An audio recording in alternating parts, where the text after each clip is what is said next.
Mesdames, Messieurs, bonjour à toutes et à tous. Bienvenue au journal. 35 jeunes filles victimes d'excision dans le Pony.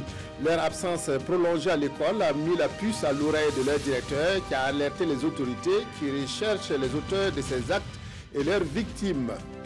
35 jours qu'aura duré le shutdown le plus long de l'histoire des États-Unis. Donald Trump a finalement signé un accord pour payer les salaires des millions de fonctionnaires. Un répit en attendant le 15 février.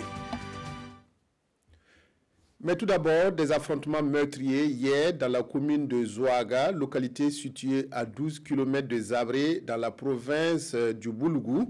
Tout serait parti de disputes autour de l'exécution d'un rite coutumier entre deux clans. Pas encore de bilan officiel, mais il y aurait au moins 3 morts ainsi que des blessés et des dégâts. La chaîne de solidarité enregistre un nouveau maillon pour les déplacés de Yirgou dans le San Matenga. Plan Burkina a remis hier aux déplacés de Barsalgo et Foubé des produits alimentaires, des nattes, moustiquaires et bien d'autres kits d'une valeur de 50 millions de francs CFA. Un premier pas dans l'action de renforcement de l'assistance aux sinistrés. Reportage Nongba Kouda, Maxime Zongo. Des produits alimentaires, des nattes, des couvertures, des seaux, des kits scolaires et bien d'autres produits utilitaires, voilà le contenu du soutien du Plan Burkina aux déplacés. Ce geste de solidarité d'un montant de 52 millions de francs CFA est destiné aux sinistrés des deux sites, Barsalogo et Foubé. Dans des situations comme ça, Plan international est toujours mobilisés dans ce genre de situation. Il y a beaucoup d'enfants qui sont concernés, mais aussi des femmes qui sont vraiment touchées par ces situations-là. Et effectivement, nous mobilisons toutes les ressources autant que possible, les aider à surmonter ces épreuves. Cet appui de Plan Burkina, qui selon ses premiers responsables ne sera pas le dernier, s'inscrit dans la dynamique de la chaîne de solidarité qui s'est constituée au lendemain du tragique événement de Yirgou. L'onde de choc donc, a suscité surtout une chaîne de solidarité par les forces vives de la nation, en commençant même par le chef de l'État, le président de l'Assemblée nationale et certains ministres du gouvernement qui se sont déplacés ici à Barsalgo et à Yirgou. Aujourd'hui, nous avions en tout cas l'honneur de recevoir Plan Burkina qui est venu nous offrir un don en nature d'une valeur estimée à 52 millions de francs CFA. Plan Burkina, qui travaille particulièrement pour le droit et le bien-être des enfants, a pensé à la scolarisation de ces derniers.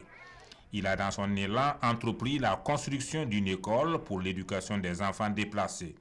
À ce jour, ce sont 1087 personnes qui ont été accueillies à Barsalago et plus de 9000 à Foubé. Un appel à la prière pour la paix au Burkina lancé par l'association des petits commerçants a été entendu à la grande mosquée de Ouagadougou. Le prêche de la prière de vendredi a été consacré à l'union, à la cohésion sociale et au caractère divin et sacré de la vie humaine. Les fidèles musulmans ont été invités au pardon et à l'acceptation du prochain malgré nos différences. Amado Ilibodo Ismaël Djiloma Sirima. En s'appuyant sur le Coran, l'imam de la grande mosquée de Ouagadougou indique aux fidèles l'importance de l'unité et du vivre ensemble. Il invite les musulmans à cultiver le pardon et la tolérance. Après la prière, place à des séances de bénédiction pour une paix durable au Burkina. Quand nous, les Coréens, nous nous retrouvons, nous nous adressons à Allah. C'est notre arme aussi pour contribuer à la paix, pour contribuer à ce que la paix revienne dans notre pays. Cette initiative que les jeunes ont faite, ça va dans l'ensemble du pays. Vous avez vu toutes les musulmans, chacun reste tranquille, et écouter, et prier, Inch'Allah, Dieu va nous exercer notre prière. Cette séance de bénédiction intervient à la suite d'un appel des petits commerçants.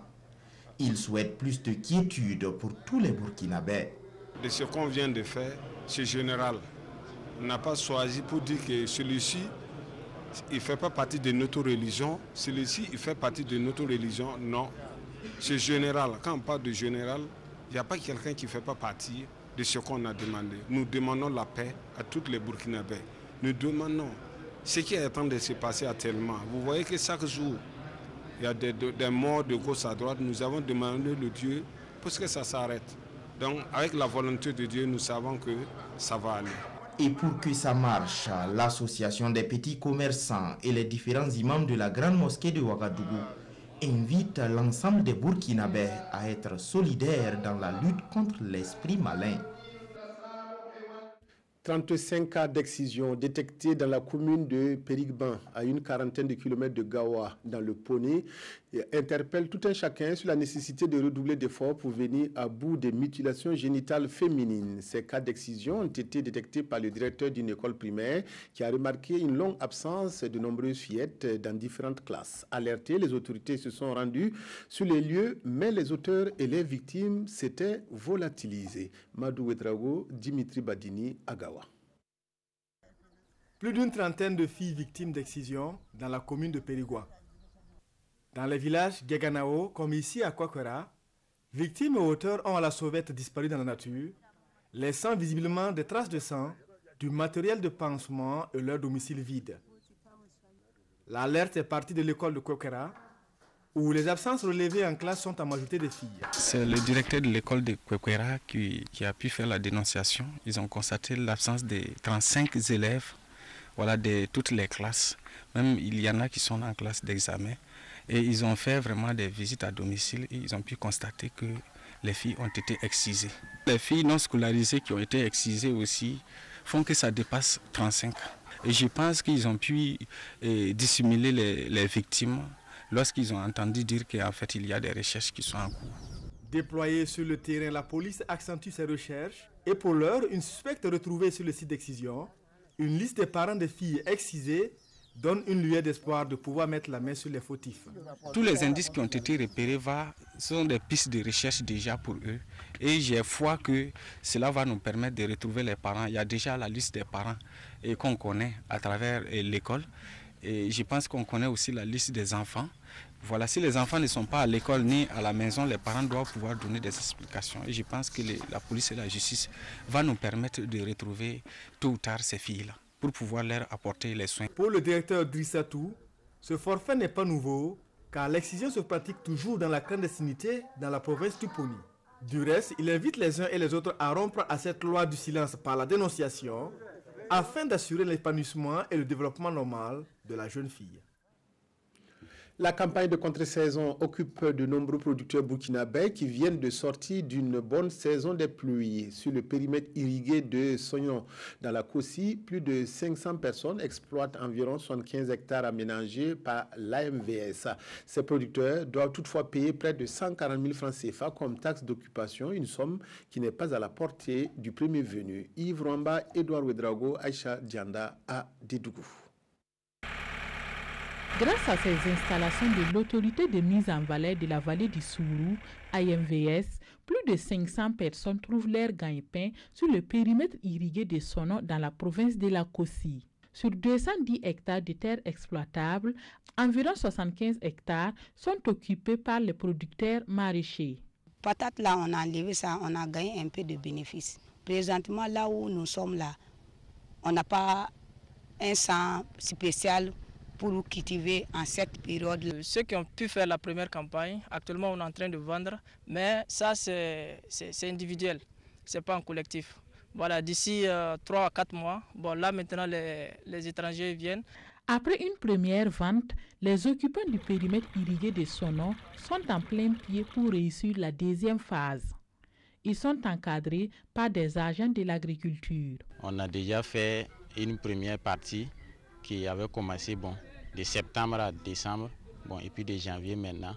Vous-même, vous avez constaté qu'il y en a qui sont en train de faire et de préparer les sols pour les pépinières. Et puis vous avez vu les pépinières, et puis il y en a qui sont en train de repiquer.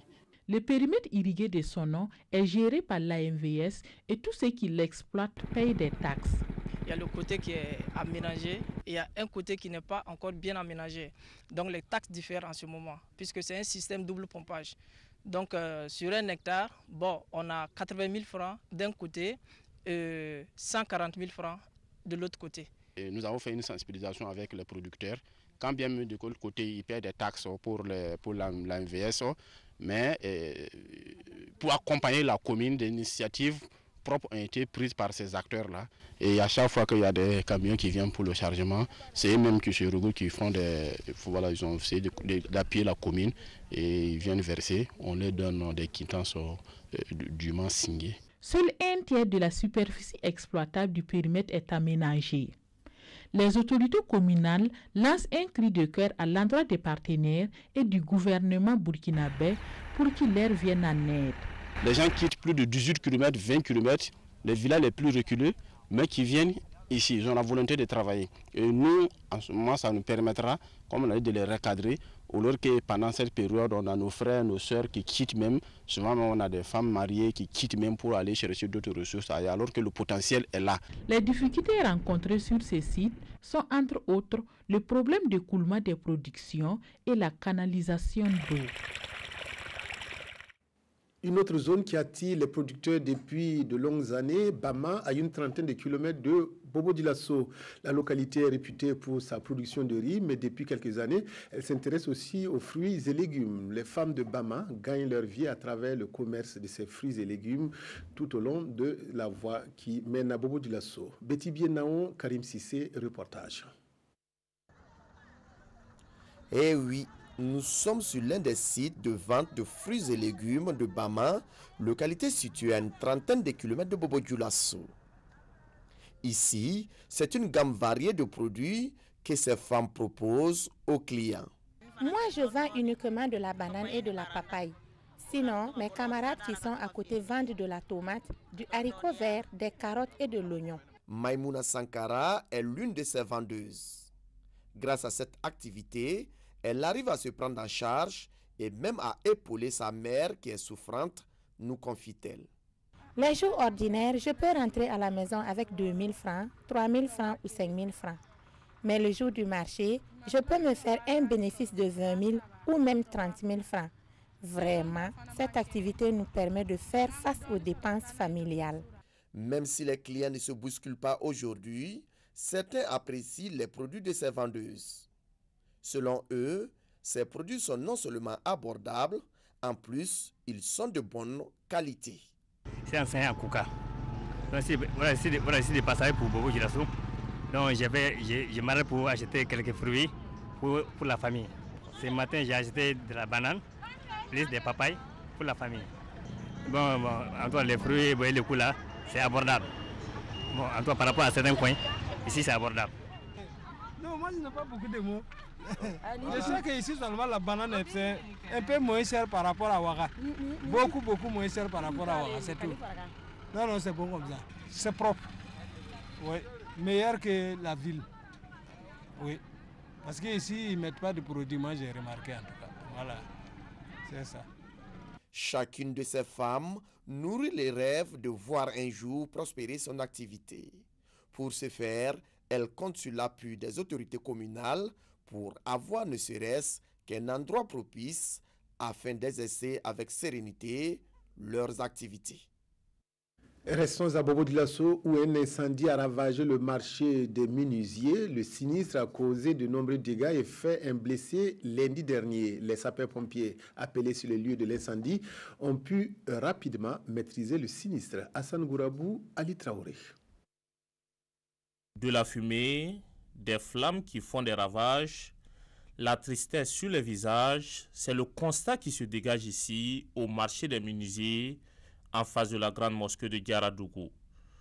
Beaucoup de dégâts matériels suite à l'incendie déclenché dans la matinée de ce lundi 21 janvier.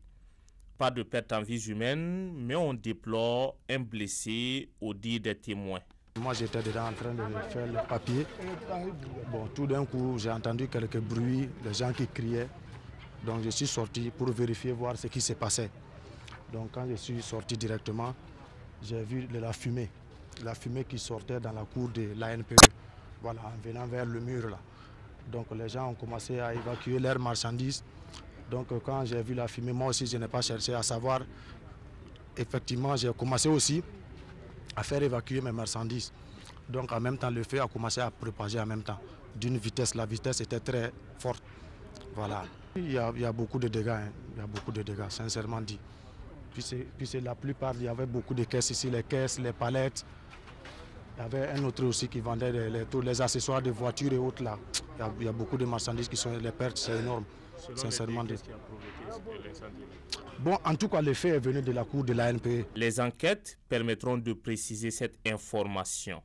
Mais en attendant, les soldats du feu luttent ici avec les flammes pour tenter de sauver ce qui peut encore l'être. Et les forces de défense et de sécurité veillent au grain pour sécuriser les lieux et réglementer la circulation. Donald Trump a finalement mis un terme au shutdown le plus long de l'histoire des États-Unis. Le président américain a annoncé être parvenu à un accord au Congrès pour payer les millions d'agents de l'administration publique sans salaire depuis 35 jours. Pour ce faire, le locataire de la Maison-Blanche a mis en sourdine son budget où sont inscrits les crédits de 5 milliards de dollars pour la construction du fameux mur entre le Mexique. Mais il a averti que le shutdown pourrait repartir d'ici le 15 février. Le président américain cède mais ne lâche pas. Sous pression, Donald Trump a finalement annoncé vendredi un accord de fin de shutdown tout en menaçant son pays d'une nouvelle paralysie budgétaire si aucun consensus n'est trouvé sur la construction de son mur à la frontière avec le Mexique. Laissez-moi être très clair. Nous n'avons vraiment pas d'autre choix que de construire un mur puissant ou une barrière en acier. Si nous n'obtenons pas un accord favorable au Congrès, un nouveau shutdown débutera le 15 février. Ou j'utiliserai les pouvoirs que me confèrent les lois et la Constitution des États-Unis pour faire face à cette urgence.